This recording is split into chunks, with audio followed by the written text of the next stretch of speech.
What kind of writing do you do? Well, I mostly write fiction. Okay. I love speculative fiction. My favorite genre is post-apocalyptic, kind of rewriting humanity after the end, making it in a better image or new and improved or sometimes just surviving.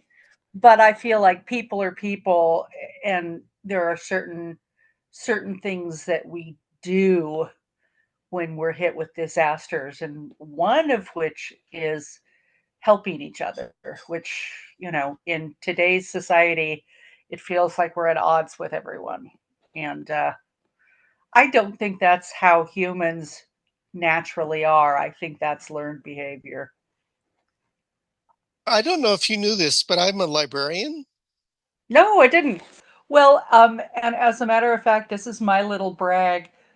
One of the people that wrote uh, letters for my application into grad school was Charles DeLint, who's known as the father of urban fantasy. So Do you have a PhD? probably none of the professors and committees and things had any idea who he was at the time because when I entered grad school, there was still such a prejudice against anything that wasn't literary fiction, which has changed a little bit, thankfully. Now, do you have a PhD?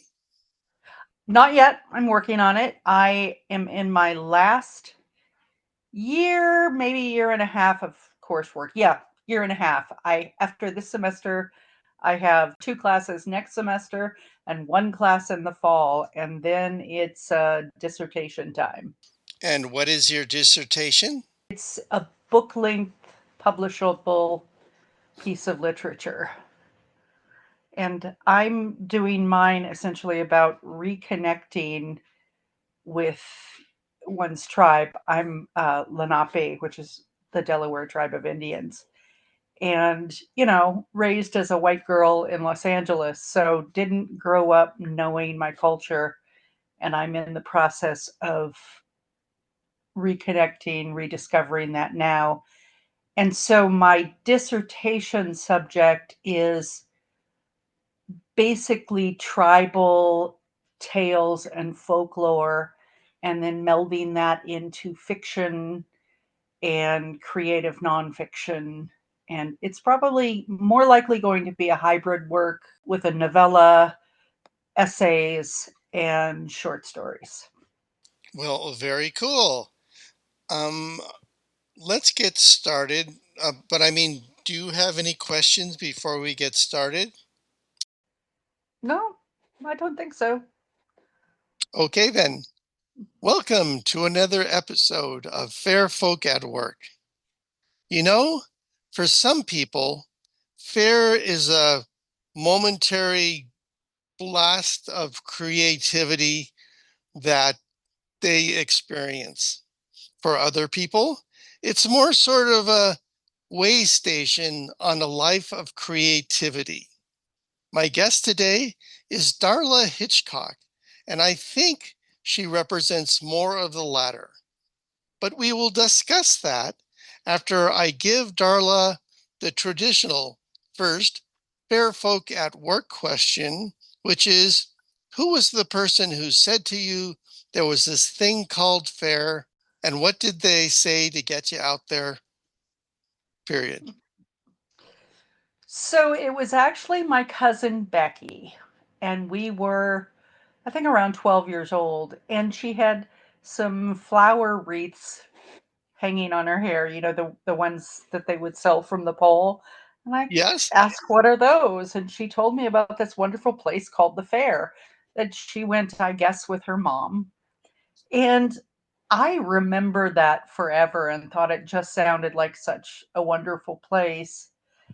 And then, of course, when I was at the end of my high school years and into my late teens, I remembered that, and I was really into like I read all of Alexander Dumas' books, and I loved watching, the Three Musketeers, the Four Musketeers, all of those with Michael York and that whole group of actors. And a group of us just got together and I said, let's go to the fair. And this is the funny part, we were church girls and we knew each other from the rock and roll evangelical church that we went to in Orange County. We got to the fair, of course, and mind blown. And the next Monday, we called to find out how we could work the fair. And God, we were so naive. We thought, oh my God, you must make so much money working the fair. Little did we know that it's a love thing, not a money thing. And the next year, we went out for workshops and started working the fair. I went out with my best friend Kristen. Can I ask, did you have any previous theatrical experience before the fair? Oh yeah, I was a drama nerd all through junior high, high school. Always thought I wanted to be an actress. In my old age, I realized I would hate it. I would hate that lifestyle. But back then, yeah, I wanted to be an actress. I wanted to go off to New York and study acting and theater, and Who did uh, 16-year-old Darla imagine herself as an actress? Was there a you know what? person you patterned yourself after? No, not really. I really love the old black and white movies. So yeah, no, I don't think I had any like idols that I wanted to be. I just loved old movies and I wanted to be a part of that. When you were doing high school theatricals, were you ever typecast or what was your type or niche kind of thing? Well, actually, stage crew ended up being my niche, which followed me into my fair career since I became a costume vendor. So yeah, I was a shy girl, and even though I wanted to be on the stage, I wasn't very good, or maybe I just wasn't bold enough or something. Being the star in that manner, not really what I was suited for. Well, do you have any sort of sense memories of your first couple of years at Fair? What did it feel like? What sounds or sights attracted Uh, you and made you want to go back? so the first year that I went with my friends, I had made a Scarlett O'Hara costume, and I for Halloween the previous year, and I sort of reworked that to be an Elizabethan costume. And I loved how people would just come up to you and start talking. I got flirted with, I think, for the first time in my life, or the first time that I actually noticed. I tended to be very obtuse about those sorts of things.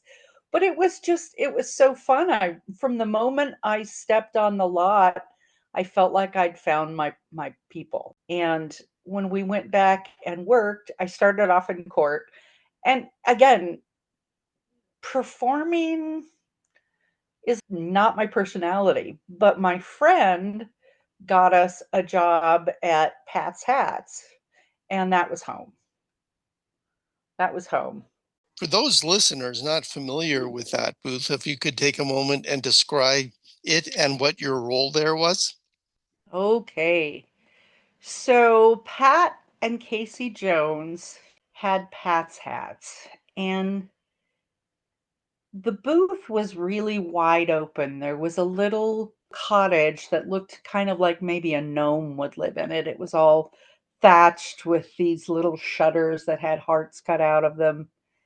And then there was what was called the hat tree in the middle, which Casey would painstakingly make out of found branches. And he would form a tree amongst a bunch of hay bales. So the branches would come up and make this tree shape. And I'm using my hands right now because I can recall it. And then the hats would go on the tree. And we salespeople, I was one of the salespeople, would have there was a stick for the ones on the highest branches, and we would reach up and get the hat. And where we were situated was after the big bridge. So there was the front part of Faire where the maypole was and all of that. And then the crowd would wind around and go over this big bridge that crossed the creek. And then we could see them sort of coming up this little hill. And we would make a game of it. We would stand on the hay bales looking out at the crowd, and we would pick someone out and find the perfect, or pick someone out and go, oh, oh, oh, I know the hat, or have the hat and find the person. By the time they got to our booth, we had that hat ready and we'd plop it on their head, whether they wanted to or not. And more often than not, we'd sell them the hat. It was very magical. It was a way for me to break out of my shyness because, it was my job to interact with people. So it was what I needed to do. So I did it and made it fun and learned how to talk to people essentially. Were these hats basically like Robin Hood hats or There were Robin Hood hats. Mostly, I would say they were what Casey called the Tudors, which were sort of like a flat cap. They were all made of velvet, and the Tudors had this top to them that were a pinwheel of contrasting fabrics. Sometimes they were brocades, sometimes they were just a different color of velvet, but they were very unique and beautiful. And I actually had a guy come into my booth. Now I sell hats at Faire just as a hobby, and I was in a little fair in Wisconsin, and this guy walked into my booth wearing one of Casey's old Tudors in excellent shape, I might add. He had bought it from Casey like 30 years ago, and it was still in excellent shape and beautiful, and that was delightful for me. Casey was my fair dad. He influenced my whole life. My dad, my own dad, my real dad, was very shy, and he was a good man and a good father, but you put two shy people together, it's hard to get anything said. So Casey was my dad who actually knew how to talk, and it came as a shock to me years later when I realized we were only 10 years apart, because back in those days, I definitely saw him as an older guy who knew the ropes. And he taught me the ropes too, which was really great because boy, was I innocent when I arrived at Faire. And I soon learned how to navigate all sorts of society. what? Bikers were the best. Do you remember any of his truisms that applied to being historically accurate at Fair? No, not really. Mostly it was things like get out there and sell a hat or wash that costume. Don't come back with it dirty. Or one of the things about being a boothie is we kept the period speak, the BFA, basic fair accent for the customers, and amongst ourselves, it was all normal everyday English.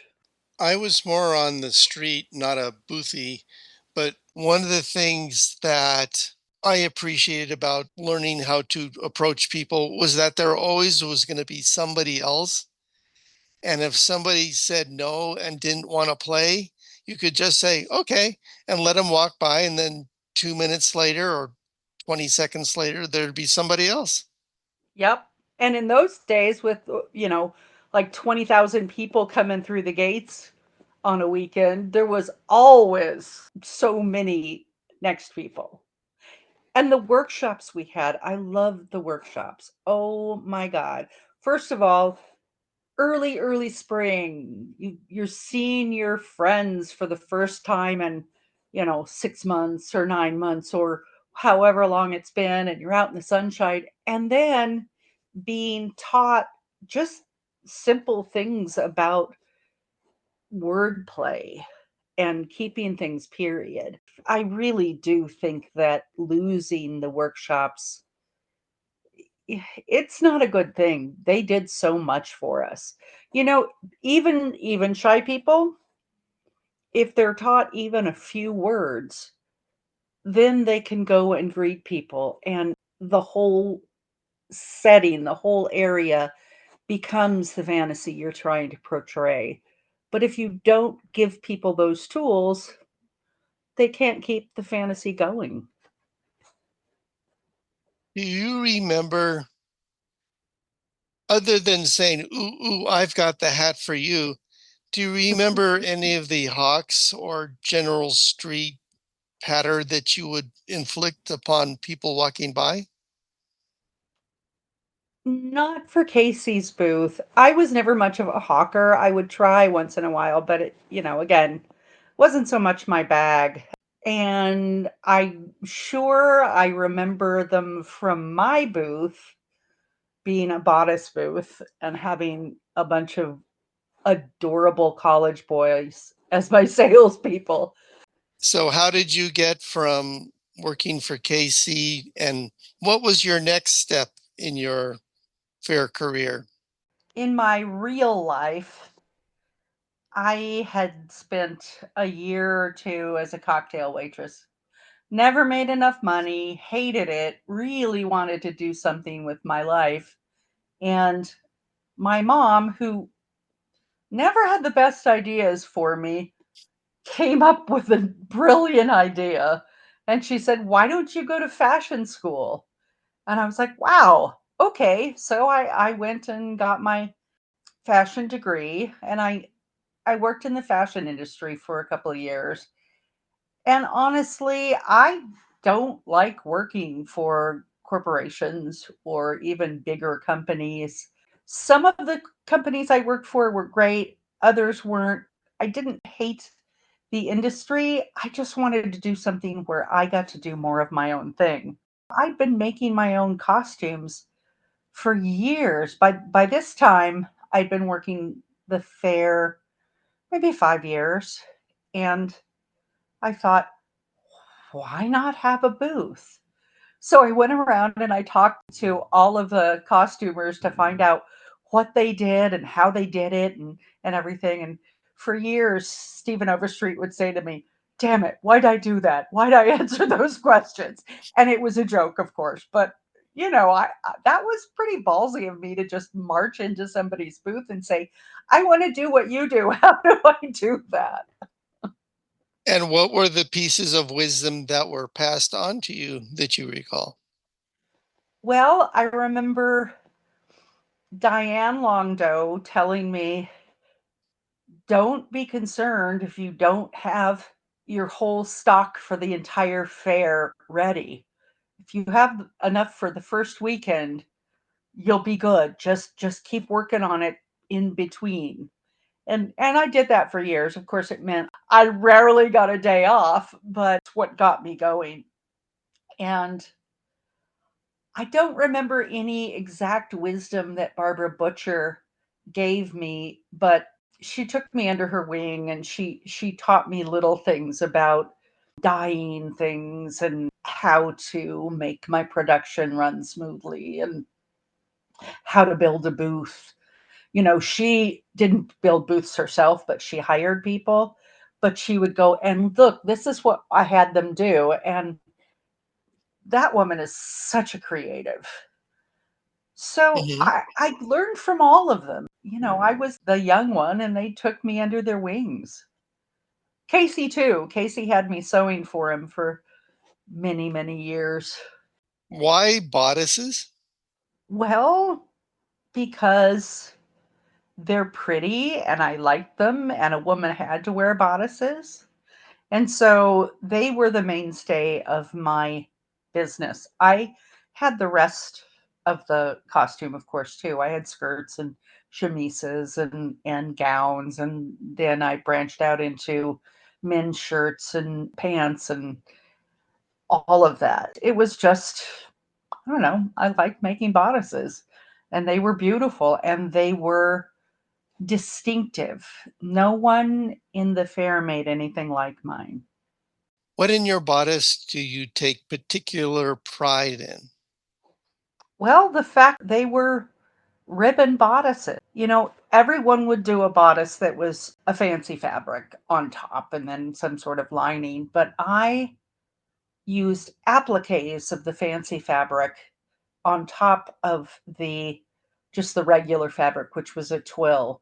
So structure was provided by the twill, and then the fancy fabric was on top, and I stitched them down with ribbon. They were actually known at the fair as the ribbon bodices. And come to find out decades later that my tribe, the Lenape, the women were known for their ribbon work. So I always thought that was pretty cool that I unknowingly picked up some sort of genetic clue that I wanted to work with ribbons. You mentioned earlier that your sales staff at the bodice booth was strapping young men. Yes. How did you come up with that marketing gem? Wasn't intentional. The during workshops when you're building your booth, people come and look for jobs. And one cute young thing walked in and really liked the idea of selling bodices to women. He thought that would be great. And then he brought a friend and they brought a friend. And, next thing I knew, I had beautiful boys working for me. And boy, did they sell. They would charm the pants off of these women. They'd just like stare into their eyes and make the women look and feel beautiful, which I really like that because even though the guys were doing it to be lusty, it kind of felt like my spiritual ideal of the business was to take a customer in and they'd be in regular clothes. Some of them didn't feel very good about themselves, and basically, though, by the time we got them in a costume, they would feel like they were the most beautiful person on the planet. And I love that. It was one of those giving back things that really makes business worth doing. Well, and I also think almost with every interaction with a customer, one-on-one moments like that at Faire, in their mind, it sort of becomes the best day in their life kind of thing. It was a I day hope that so. they were transported to another place and told they were special and they had fun just interacting with people. Yep. Which is kind of like all of our origin stories. So I guess we want to pass that on. And I also think that that was one of the things that the Pattersons got right. They set up the fair with three very basic precepts. One, it's fair day, so you're here to buy things. Two, the queen's going to be in town. And the Mhm. three, it's have fun. And everybody is just told to you're here and it's going to be fun. Yep. And And it was. and so and this I think gets back to the people who helped you set up your booth is that everyone seemed to have let's we're all in this together, so let's just make it all work kind of Yes. philosophy. Very much so. Also, the thing that always struck me at Fair was the community. It's a type of community that we don't see enough of in the United States and perhaps even in most of the supposedly civilized world, in that we do have that we're all in it together attitude, and there's a mixing of ages. There's no like, oh, I'm not going to hang out with her, she's old, or oh my god, why would I hang out with that little kid? We can gain wisdom and energy from every generation, and there's no shutting someone out because they're in a different generation. I've always loved that. going into the real world after the fair, it's kind of like, wait a minute, how come these people are so clicky? Because even when there were cliques at the fair, again, like you were talking about street acting, you could just move on, and 5 feet later, there's more people.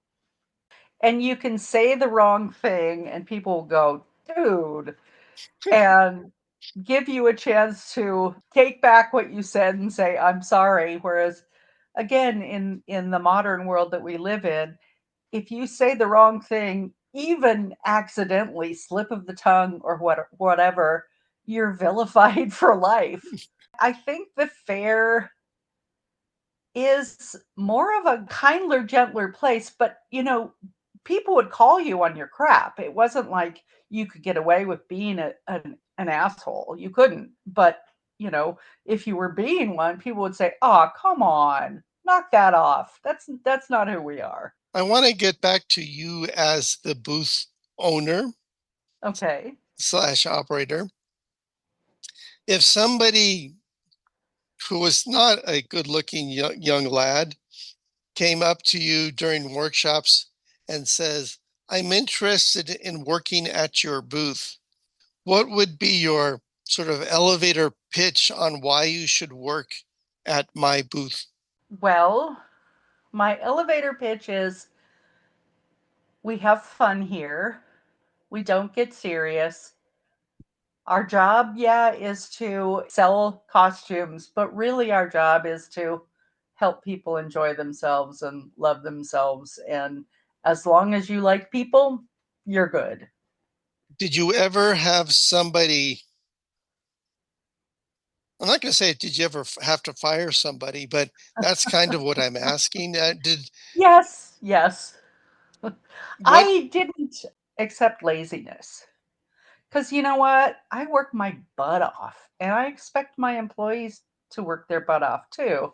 I mean, not 20 hours a day like I did. But if somebody thought that their job at Fair was to sit on a hay bale and drink beer, they got talked to a few times.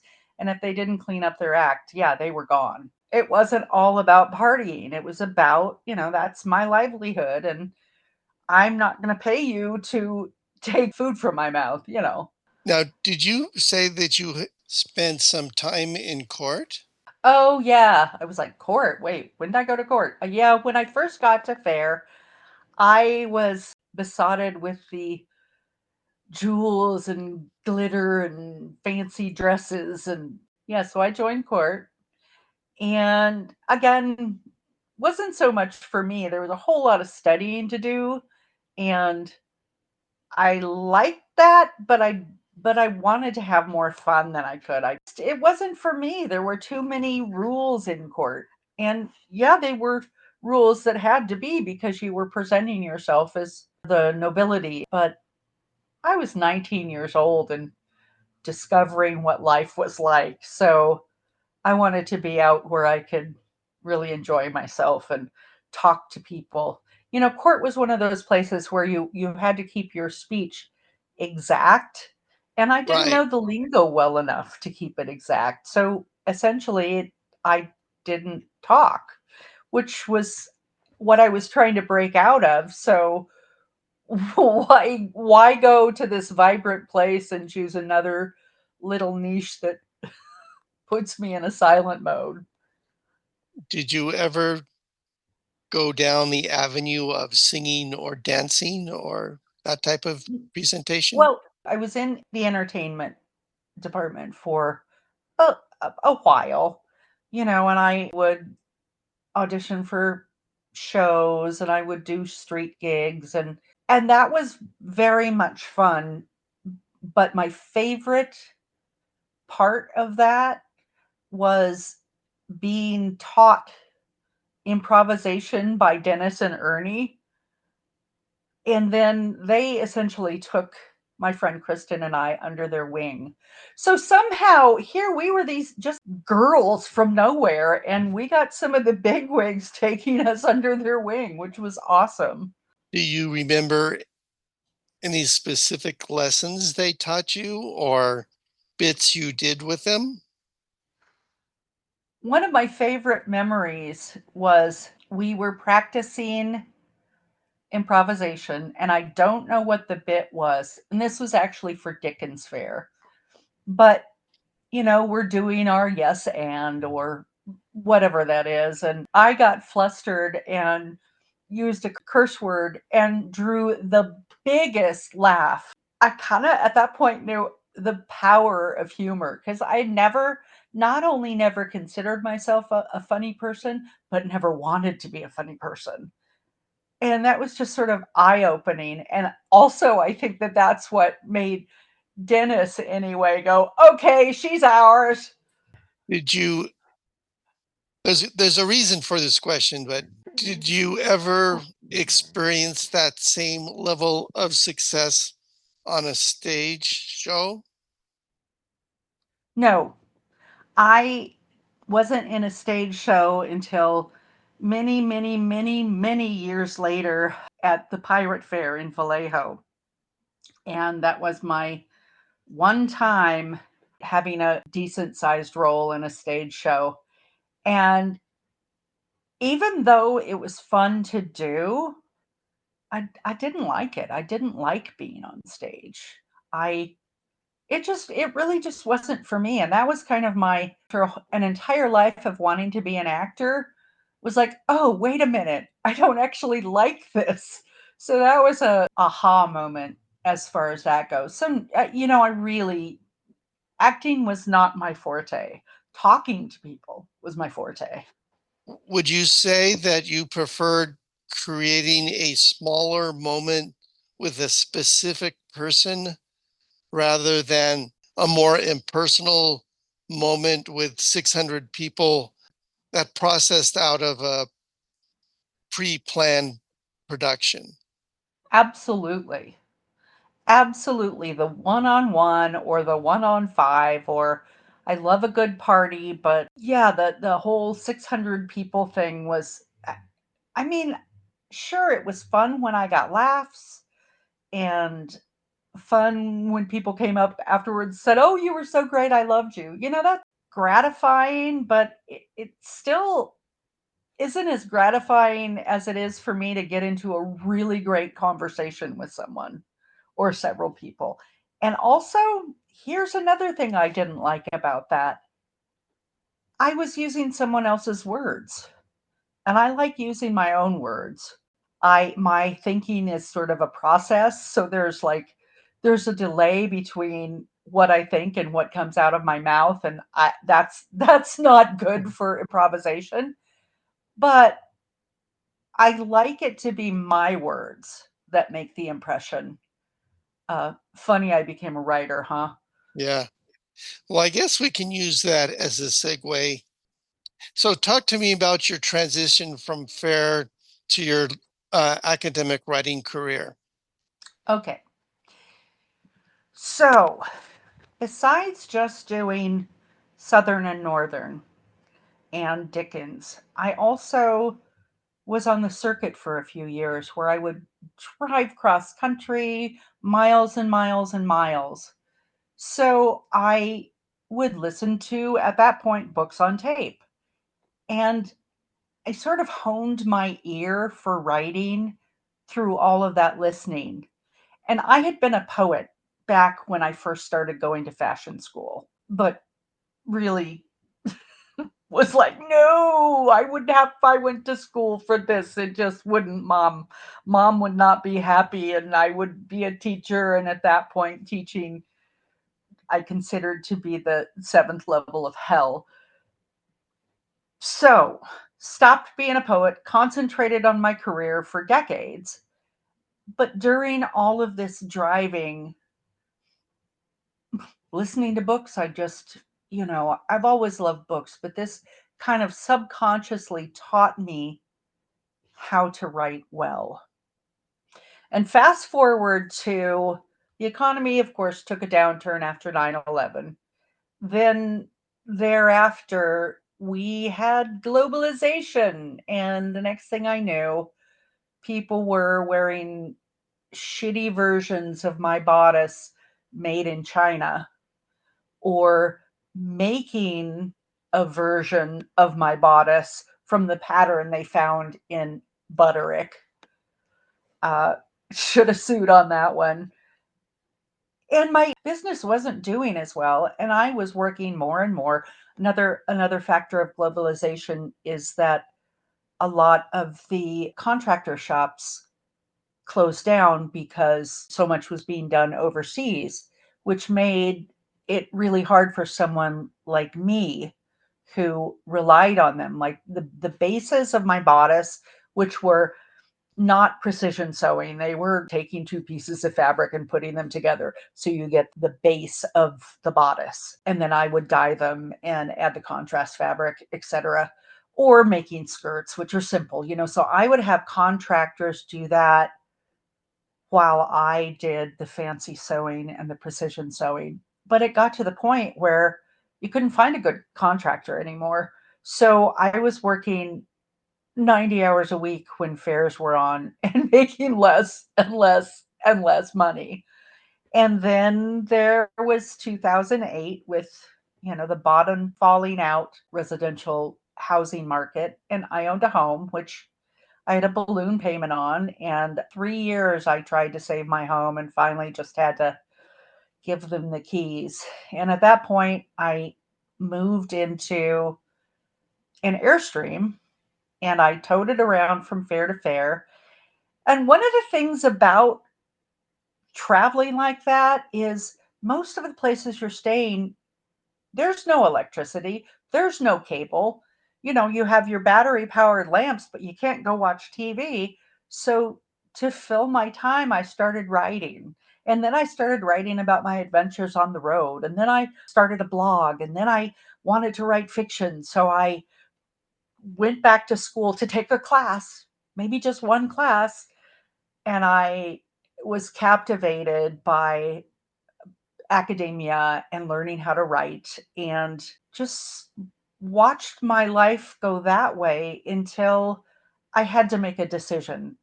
Do I continue on with the Faire that was good to me for 30, 35 years, or do I forge this new life for myself? And you know, I like the forging aspect of life. So I went ahead to the forging part and made a new life. If you're coming from Faire, which has a large component of, well, just go ahead and try and see what happens, did having that in your intellectual toolbox help make the transition to leave Faire and go on to writing in the easier one, do you think? I think so. I mean, you're free at Fair to reinvent yourself. And not only free to reinvent yourself, but you're encouraged. It's almost a necessity at Fair to be able to reinvent yourself. So yeah, I mean, it was still a hard decision to make. And as I've already said, I still keep one foot in the Fair world because I can't give it up completely. I would miss it too badly. But yeah, it was like, okay, well this is not working for me anymore. I need to make a change and here's the change I want to make. Okay, fine. I'll do it. Yeah. Well, no different from jumping from entertainment to being a boothie, just bigger. But perhaps less dusty. Not always.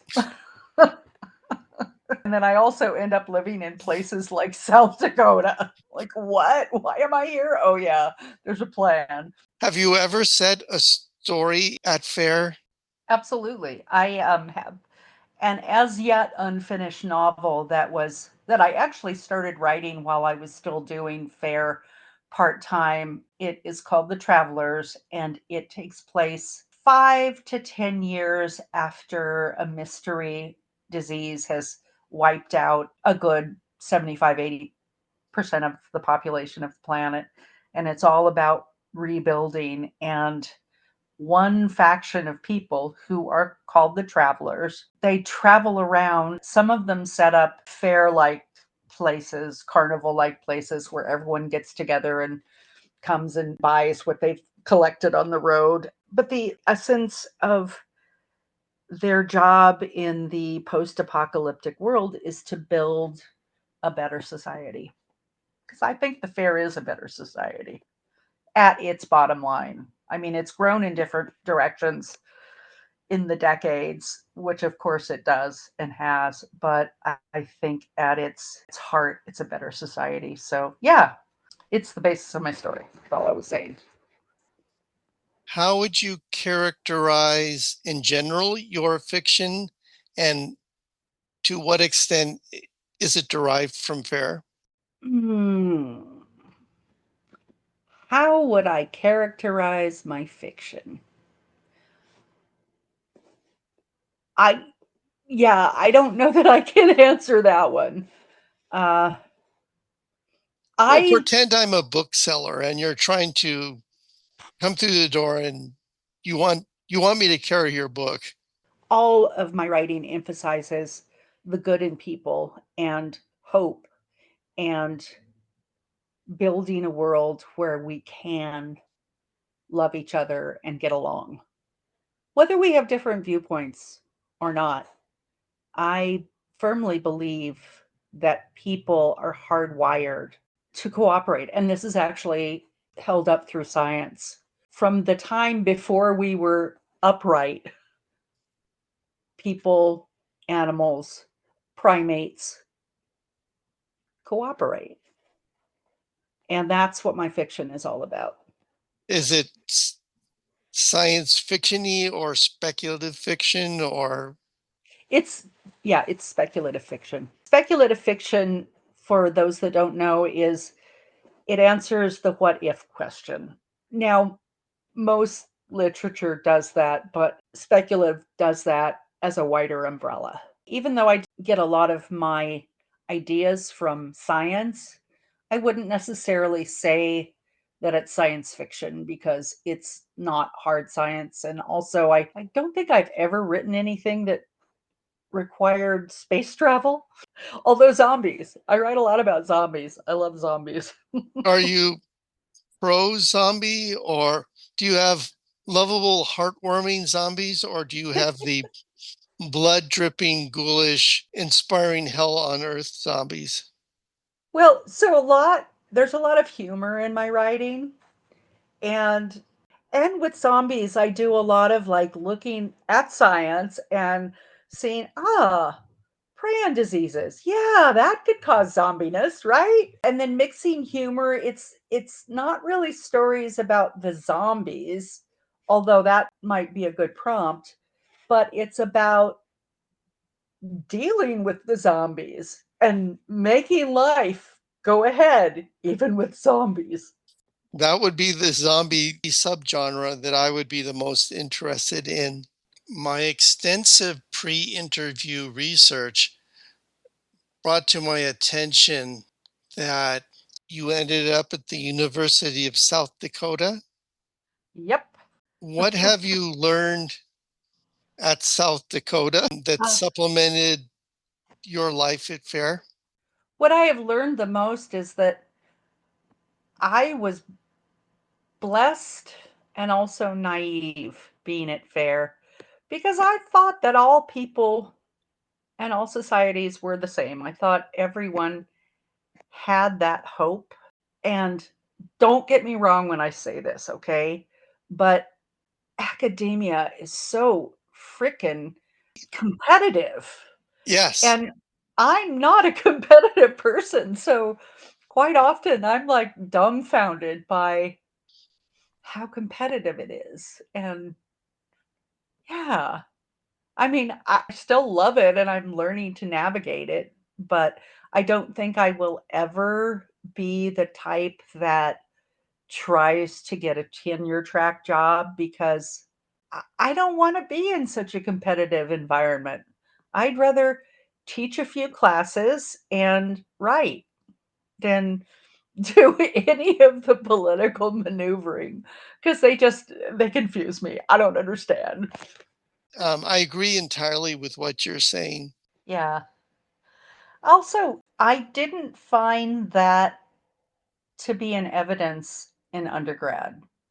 There was still quite a feeling of we're all in this together in undergrad. It was only when I got into grad school that people got, I mean, sometimes mean. If you're doing a workshop of your work, we're not supposed to get mean, but sometimes people do get mean. Have you, in your writing career, had sort of mentoring moments yourself where you helped somebody either start a booth at Faire or design something or write in their own voice kind of thing? Um, well, as far as writing in their own voice, I mean, I teach composition and I teach creative writing. So yeah, that's way part of what I do. But also teaching people how to think, teaching critical thinking, teaching information literacy, teaching people to look for the source of whatever this crazy notion is that they hear. Maybe it's true, maybe it's a lie. That I think, as a teacher, that's what I'm most proud of. I think it was Margaret Mead said, we shouldn't teach students what to think, we should teach them how to think. Did you So ever do that's, that at Faire as well? I think so. Well, for one thing, I taught my son how to think. I always call him my best creation because he's turned out to be a wonderful man. Um, Not typical, not average, but wonderful. Good head on his shoulders, kind, hard worker, talented. I don't know that I meant. Oh, yeah, actually, what am I thinking? Of course, yes, I was someone's fair mom.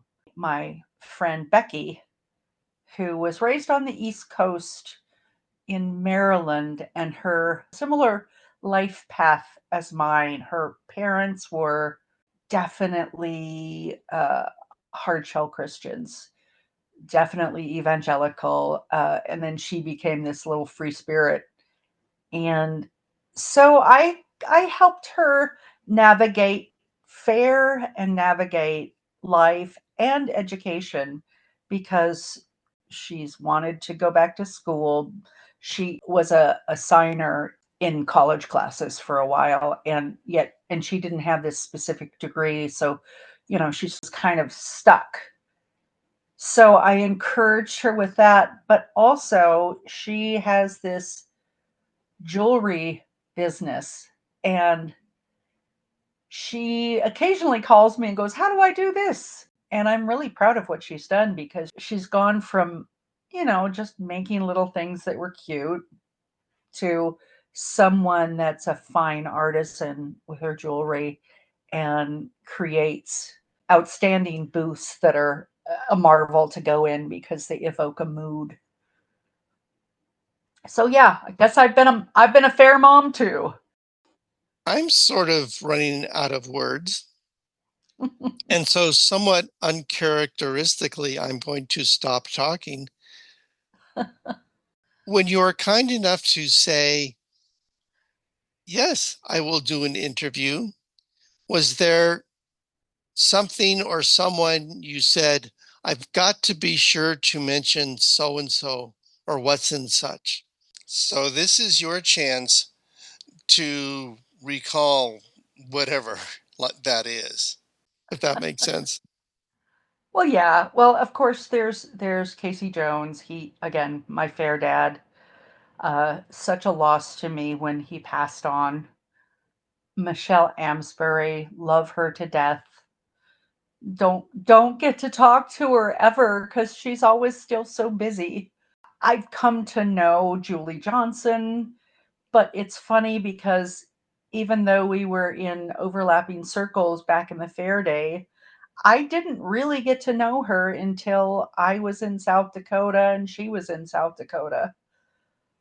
Oh my God, there's so many people. Jack Tate, the Scudders, Billy Scudder, Pam Scudder, Shawnee. don't know. I love all my Fair people, and I miss them terribly. And I'm even though I hate the politics of Facebook, I hate the whole Silicon Valley aspect, I'm so grateful because I get to keep in touch with all my friends. Oh, and I can't forget to mention the Fools Guild.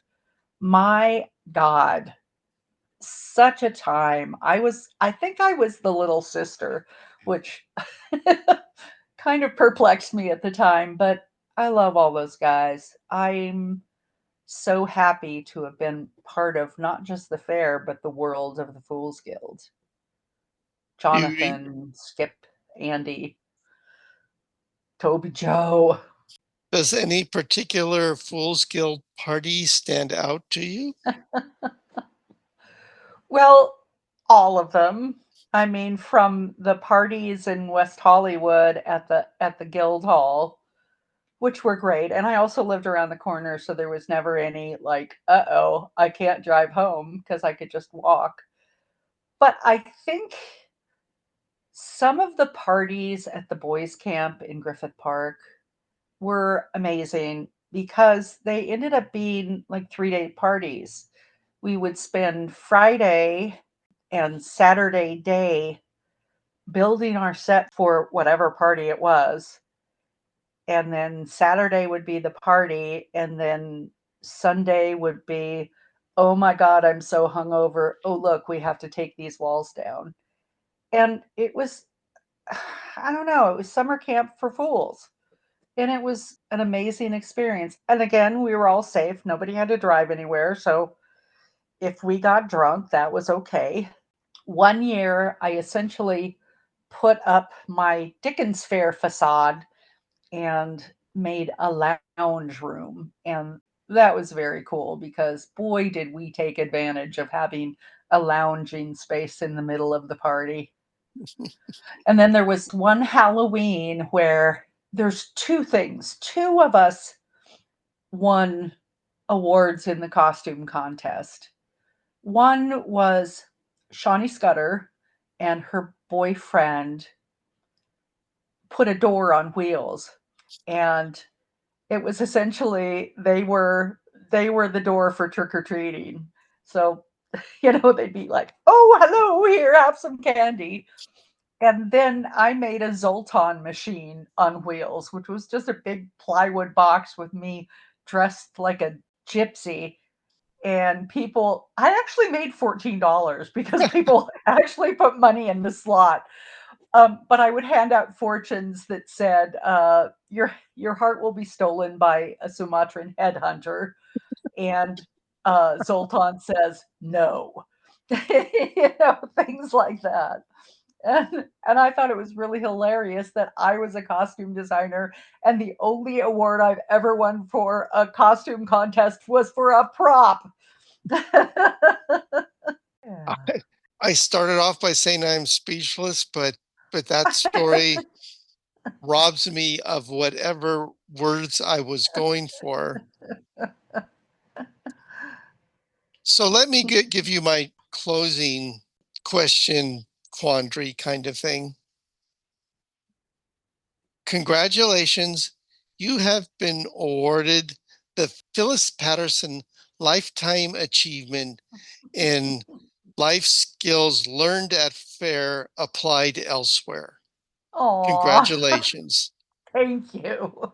You have as much time as you like to speak, and the band has been told to sit on their hands. Give me your acceptance speech. Aw, this gladdens my heart. I mean,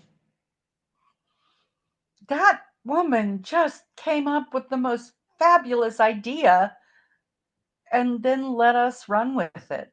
I am not sure that she knew what she was doing at the time as far as creating a community. Uh, but to me, that was always the most important part. And to be given an honor in her name is, let me just say, I hope that I am half the visionary that she was, because Even half would make a wonderful, wonderful life. Thank you. Well, I think that's a good place to hit the stop recording button. And when I was recording with Jess, this was the point I realized that I had never pushed the recording button, but it says pause stop. So I have high hopes that we got all that. And that's my October 2024 interview with Darla Hitchcock. I'm your host, Dan McLaughlin. And if you have a comment you'd like me to pass along to Darla, you can email them to me at djng@earthlink.net. Questions or comments about the podcast itself can also be emailed to me at djng@earthlink.net. And finally, if you or somebody you know would like to be a guest on Fair Folk at Work, email me at djng@earthlink.net. But that's it for this time. Thanks for listening. See you next time. Bye bye.